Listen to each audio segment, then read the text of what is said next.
Let's talk about Kirk Cousins and the Minnesota Vikings. This is a team that finds themselves in a very dangerous but interesting situation at the same time. This is a team last season that was one of the best offenses in all of football, but their defense let them down. It was their Achilles heel. We saw this team have a fun season last season. They had a lot of up and downs, but they won a lot of close games, and they also lost some games as well that makes you scratch your head and say, what is this team really made of? But we got to see it in the playoffs. They went one and done against the New York Giants, and the moves that they made in the offseason could possibly get them over the hump or just keep them at the same way. They fired Coach Ed, the former defensive coordinator for this team, because this defensive unit couldn't stop a nosebleed, and these boys were terrible on the defensive end. And it wasn't even just the talent that they had. They have good players. Danielle Hunter gave you 10.5 sacks last season. Zadarius Smith gave you 10 sacks last season. They just couldn't stop the run. They couldn't stop the pass. They were 28th in rushing defense, 31st in pass defense, 31st in total defense. And you're bringing in a guy, Brian Flores, now to be your brand new defensive coordinator who's proven in the past that he can coach some defense. But ever since they've acquired Kirk Cousins in free agency a couple of years ago, it's been a revolving door of problems over and over and over again. Ever since that Minnesota Miracle, this team hasn't found a way to get deep playoff success.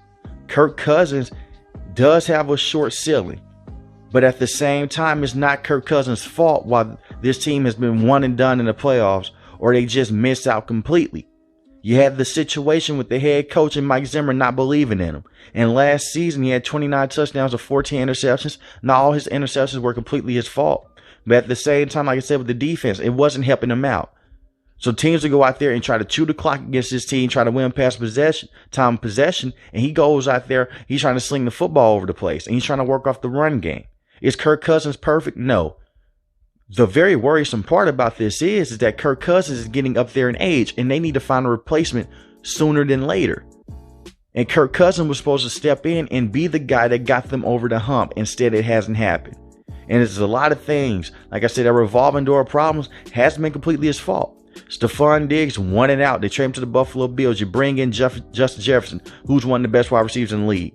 When he first came here, he had Stephon Diggs and Adam Thielen. Adam Thielen just got cut from this team, just signed the Carolina Panthers. I expect them to go out there and find a replacement for Adam Thielen. I'm not going to come on here and say losing Adam Thielen is going to hurt a lot, but he was still a very valuable receiver on this team. He just couldn't separate at the same level anymore. So having KJ Osborne as your number 2, or you go out there in the NFL draft and try to get another guy and try to retool it with this Kirk Cousins situation.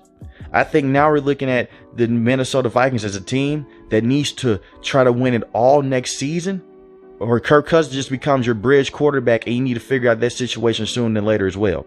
He doesn't do well against pressure, and he has folded a lot of times in the playoffs. But he was the same quarterback that had this team in 7 total offense and 6 in pass offense. So he could play some football on this team. Just in the big moments in prime time, not so much.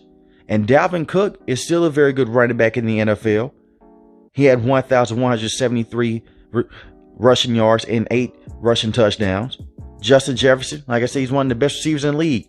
1,800 yards, 8 touchdowns receiving. KJ Osborne, 650 receiving yards, 5 touchdowns.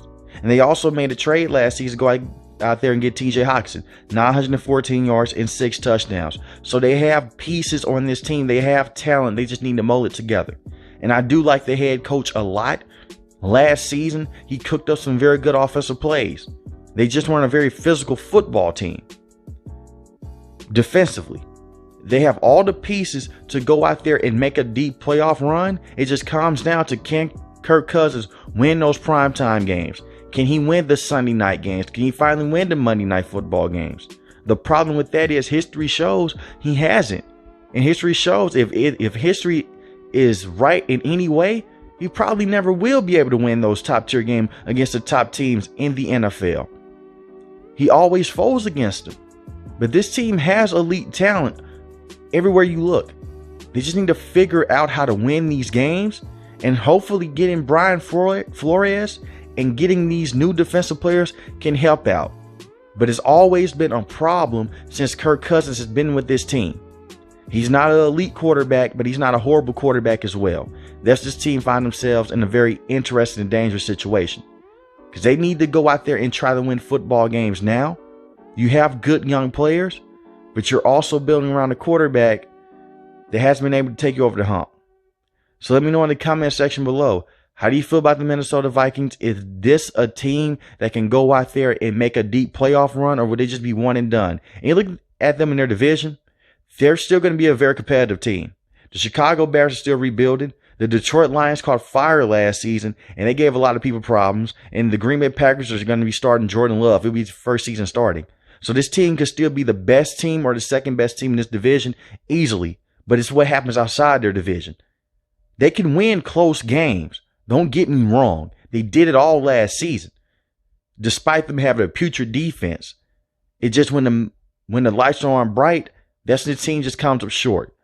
So let me know in the comment section, how do you feel about this team? Do you think Kirk Cousins deserves another contract extension after this contract runs out? If you're new to the channel, hit the subscribe button. If you like the video, hit the like button. Most importantly, I want each and every last one, guys, stay safe, stay positive. Thanks for watching the video, guys. Peace.